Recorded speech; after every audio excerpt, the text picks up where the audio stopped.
Welcome back to my channel. Guys, last part में हमने देखा सेबेस्टियन मेरी के साथ जॉन के सामने इंटीमेट होता है। भले ही वो कहता है जॉन के लिए ये एक सपना जैसा होगा, मगर मेरी यकीन नहीं करती। वो गेस कर पा रही थी जॉन पर क्या बीता होगा, मगर इससे फायदा भी होता है। सेबेस्टियन उसका गुलाम बन चुका था। वो उसे सेफ रखने का प्रॉमिस करता है। कहता है ब्लैक संडे से पहले वो दोनों सेलिम छोड़कर भाग जाएंगे, मगर मेरी मना कर देती है। अपने कर्ज के बारे में बताती है। सेबेस्टियन को लगता है ये एसेक्स विचेस का प्लान है मेरी को उनके साथ रखने का। इसे फॉल्स प्रूफ करने के लिए वो मेरी को लेकर सेलिम से दूर एक जंगल में जाता है, लेकिन वहाँ पहुँचते ही मेरी की हालत खराब हो जाती है। उसके सांस फूलने लगते हैं। सेबेस्टियन को यकीन हो जाता है ये कर्ज रियल है। मेरी उसके साथ सच में ही भाग नहीं सकती। सेबेस्टियन भी उसे छोड़कर जा नहीं सकता, तो फिर इस दहशत से बचने का बस एक ही उपाय है, उसे मेरी का साथ देना होगा उस बच्चे को मारने में। सेबेस्टियन राजी हो जाता है। मेरी उससे अपना प्लान शेयर करती है। उसे भेजती है एसेक्स विचेस के हाइफ में इस प्लान में उनका पार्ट समझाने, और मेरी खुद जॉन को एक चिट्ठी लिखने बैठती है। उसे समझाती है कि उसने जो किया मजबूरी में किया, कहीं वो उसे गलत ना समझे। इस चिट्ठी को वो कॉटन को डिलीवर करने के लिए कहती है। कॉटन पहले तो राजी नहीं होता, क्योंकि उसे डर है अगर डार्क लॉर्ड को पता चल गया तो वो एन के साथ साथ उसके बच्चे को भी मार डालेगा। मेरी उसे वो रेड मर्क्यूरी के बारे में बताती है। कॉटन उसे देखते ही समझ जाता है ये क्या है, इससे क्या हो सकता है। उसी रात उस हेल रूम में कॉटन को अपने पिता की आवाज सुनाई देती है, जो रिडल्स में बात कर रहे थे। इंक्रीज कहते हैं कॉटन तुम्हारे ऊपर सेलिम का सल्वेशन डिपेंड कर रहा है। एक बहुत बड़ी रिस्पॉन्सिबिलिटी उठानी है तुम्हें। जब तुमसे पूछा जाए तो जवाब हाँ देना। कॉटन कंफ्यूज्ड था। कैसी रिस्पॉन्सिबिलिटी, कैसा सवाल। फिर भी इतना समझ चुका था कि वो अपने फेट से भाग नहीं सकता।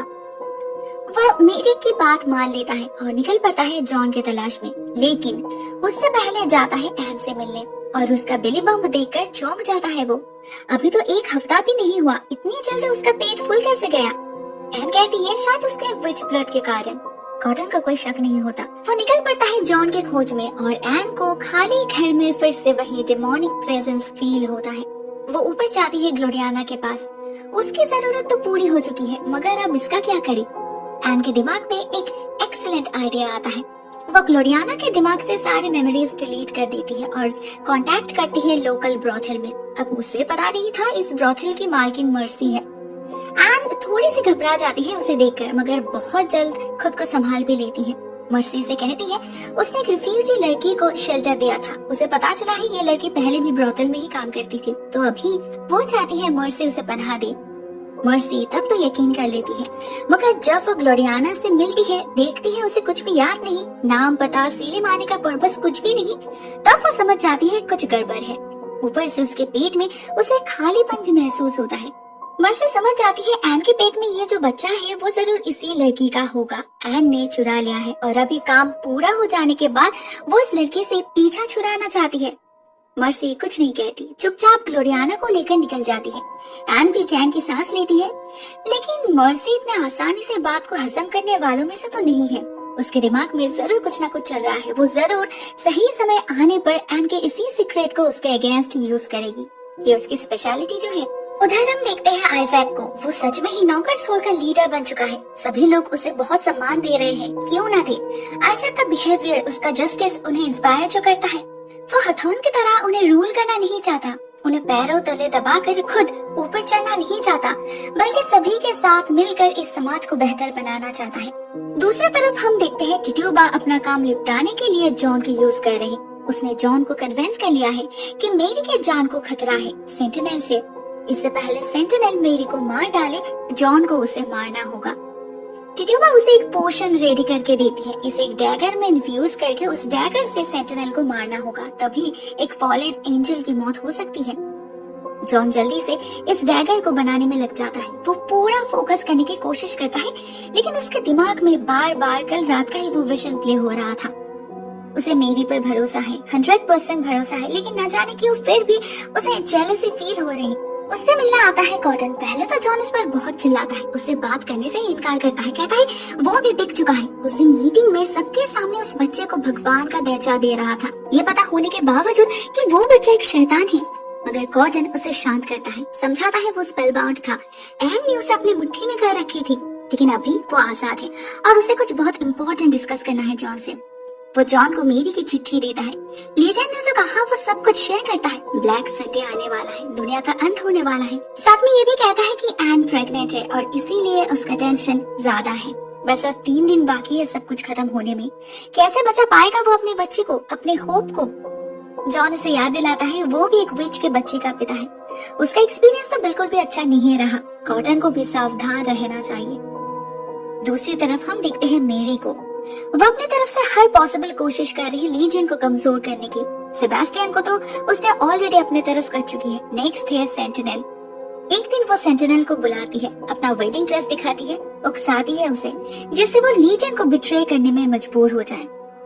तभी हम सेबेस्टियन को देखते हैं लीजियन के पास। वो अपने और मेरी के अफेयर के बारे में कन्फेस करता है और कहता है उसे पता है मेरी अपने हाइफ के विचेस के साथ मिलकर लीजियन को मारने का प्लान बना रही है। आज रात वो लोग जंगल में सीक्रेटली मिलने वाले हैं। लीजियन बहुत नाराज हो जाता है और सेबेस्टियन को कहता है उसे वहां ले जाने के लिए। रात होते ही मेरी जंगल में जा पहुंचती है। वहां उसके एल्डर्स ऑलरेडी वेट कर रहे थे। पता नहीं उन्होंने क्या प्लान किया था, मगर प्लान उनका बिल्कुल तैयार था। कुछ ही देर में सेबेस्टियन आ जाता है लीजियन को लेकर और शुरू होता है असली खेल। सारे विचेस अपने शक्ति से लीजियन को बांध देते हैं। उन्हें पता है उनमें से कोई भी उससे ज्यादा शक्तिशाली नहीं। उसे मारना किसी एक के लिए पॉसिबल नहीं, मगर अगर वो लोग सभी एक साथ होकर अपने आप को सैक्रिफाइस करें तो उनके यूनिटी से लीजियन को मारना पॉसिबल हो सकता है। वो लोग वही करते हैं। सारे एसेक्स विचेस एक साथ सुसाइड कर लेते हैं और अभी उनकी शक्ति मेरी के अंदर फ्लो कर रही है। लीजियन समझ चुका था वो खतरे में है। वो सेंटिनल को बुलाता है उसके मदद के लिए, मगर सेंटिनल भी उसका साथ छोड़ चुका था।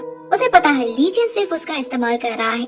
उसके या फिर हेल में प्रेजेंट बाकी भाइयों के लिए उसका कोई टेंशन नहीं, तो उन्हें भी लीजियन की जरूरत नहीं। ब्लैक संडे के दिन वैसे ही उसके और सारे ब्रदर्स हेल से आजाद हो जाएंगे। सभी एक साथ राज करेंगे पृथ्वी पर, कोई एक नहीं।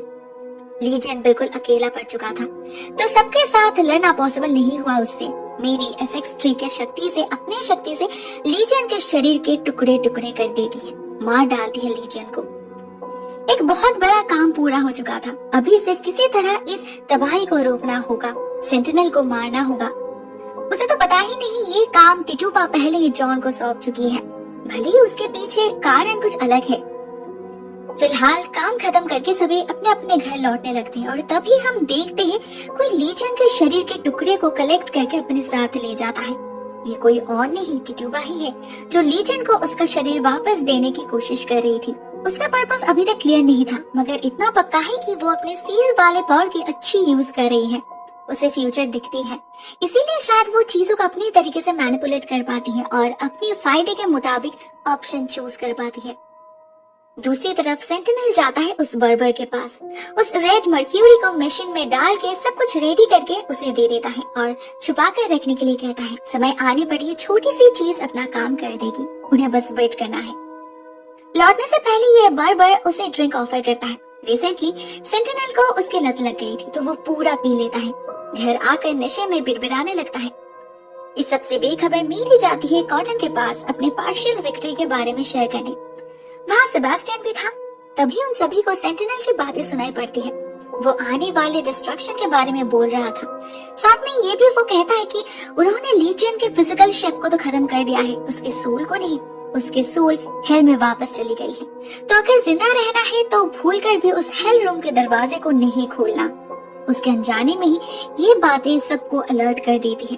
लेकिन बाकी का काम वो पूरा कैसे होगा, उन्हें तो पता ही नहीं वो रेड मर्क्यूरी है किधर। नेक्स्ट डे मेरी एक मीटिंग अरेंज करती है नॉकर सोल में। वहाँ सभी मौजूद थे, cotton, Sebastian, Isaac, John. Isaac मेरी को देखकर बहुत खुश हो जाता है, मगर जॉन उस रात के हादसे को अभी तक भुला नहीं पाया। वो विजिबली अपसेट है। तो जब सेंटिनल को मारने की बारी आती है, वो कहता है उसके पास वेपन है, सिर्फ प्लान की जरूरत है। कॉटन उसे अश्योर करता है वो आज रात ही सेंटिनल को एक डार्क प्लेस में ले जाएगा जहाँ जॉन उसे मार सकता है। बाकी थी वो रेड मर्क्यूरी। सेबेस्टियन को पता था वो कहाँ है, लेकिन वो उसी वक्त उस सीक्रेट को रिवील करना नहीं चाहता था। उसे डर है ये लोग उसे बिट्रे ना कर दे।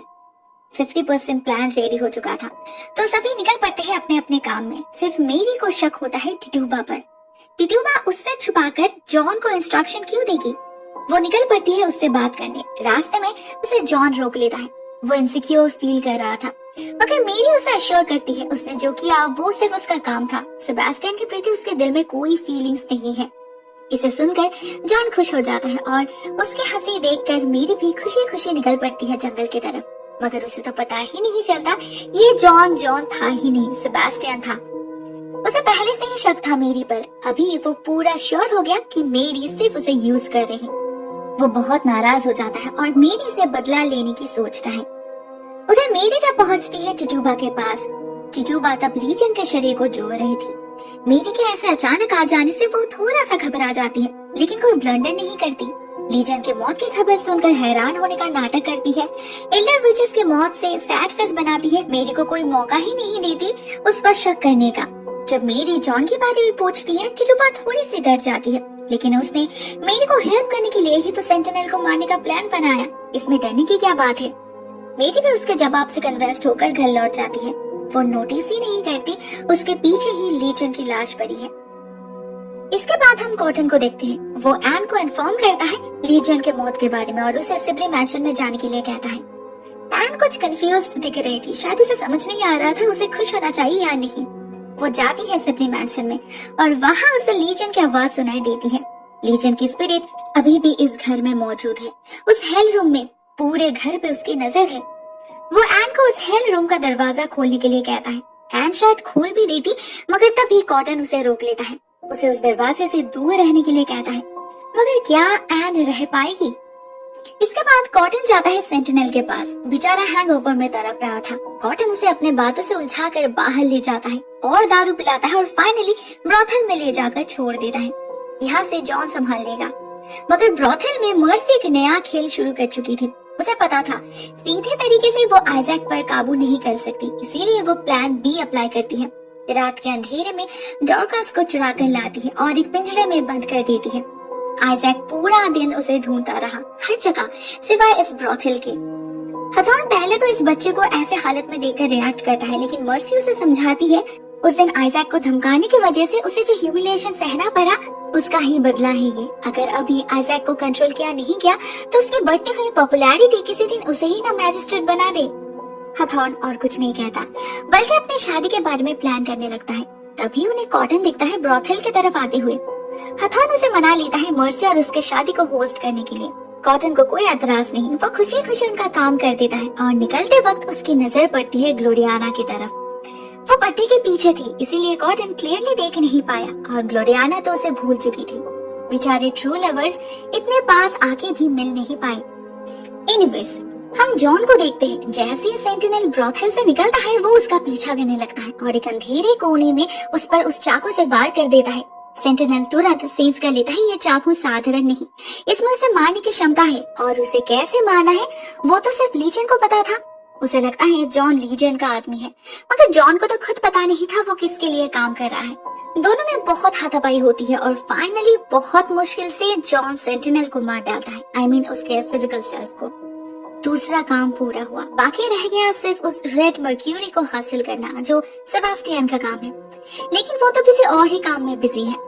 वो ये सब कुछ मेरी को पाने के लिए कह रहा था। उसने अपने प्यार के खातिर अपने लॉर्ड को बिट्रे किया, अपने माँ के अगेंस्ट किया, लेकिन उसी लड़की ने उसे धोखा दिया। ये उससे बर्दाश्त नहीं हो रहा था। वो अपने बात से मुकर गया, अपने माँ के साथ कंस्पायर करने लगा कैसे मेरी को सबक सिखाया जाए। मरबार्क उसे पहले ही वार्न कर चुकी थी ये लड़की उसे धोखा देगी। अभी उसकी बात ही सच साबित हो गई। वो खुद भी मेरी से जलती थी। लीजन ने उसे छोड़कर मेरी को जो चूज किया, अभी मौका मिला है तो हर चीज का बदला लेगी वो सेबास्टियन से मेरी का खून मांगती है। सेबास्टियन पूरा बॉटल ही डाल देता है उसके मुंह में, जिसका असर इमीडिएटली स्टार्ट हो जाता है। हम देखते हैं मेरी को चक्कर आ रहे हैं, उसके आंखों से खून निकलने लगते हैं, जैसे कि उसके लाइफ स्पिरिट को ही उससे छीन रही हो। वो बेहोश होकर गिर जाती है। इतने दिनों से वो इतने सारे खतरे से डील कर रही थी सिंगल हैंडेडली, मगर कभी बात उसके जान पर नहीं आई। अभी तो एल्डर विचेस भी मौजूद नहीं है, तो उसे कौन बचाएगा, कैसे बचेगी वो, क्या टिटूबा उसकी मदद करेगी? जानने के लिए आपको देखना होगा final part. Please stay tuned. आज के लिए बस इतना ही दोस्तों। Thank you so much for watching this video. बहुत जल्द मिलते हैं नेक्स्ट पार्ट के साथ, तब तक के लिए टेक केयर।